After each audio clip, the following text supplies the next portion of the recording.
ও আমারে ডাকে না, কিন্তু আমি যে দয়াবান। ও আমারে একটা সেজদাও দেয় না, কিন্তু আমি যে মেহেরবান। আমি করব কি? আমি কেমনে ওরে শাস্তি দেই? আমি আল্লাহ কেমনে ওর খানা বন্ধ করে দেই? আমি যদি ঘুম বন্ধ করে দেই, ও তো বাঁচবে না। ও আমি যদি তার পেশাবের সার্কুলেশন বন্ধ করে দেই, পেশাবটাও যদি ঠিক মতো বাহির না হয়, ও তো বাঁচবে না। ওর পায়খানা যদি একদিন আটকায়া থাকে, ও তো বাঁচবে না। ওর নিঃশ্বাস যদি 1 সেকেন্ড আটকায় থাকে, ও তো বাঁচবে না। আমি যে রহমান, আমি যে দয়ালু। তবে আল্লাহ বলে, বান্দা তবে শেষ তুমি ভেবেছ আমি শুধু দয়াই করে যাব?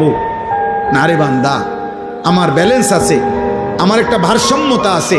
আমি আল্লাহ আজ দুনিয়ায় মৃত্যু পর্যন্ত ওয়াদা দিছি, তোমার আমি লালন পালন করব, খাওয়াবো, পড়াবো, ডাকলেও না ডাকলেও, সেজদা দিলেও না দিলেও আমার গোলামি করো আর নাফরমানি করো।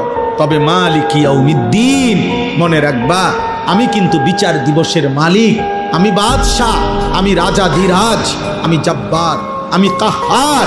আজ দুনিয়ায় আমি যা দিয়েছি, খোদার কসম আল্লাহ বলছে, বান্দা তার সব কিছুর চুলচা, বিন্দু বিন্দু, জাররা জাররা হিসাব আবার আখিরাতে আমি নেব।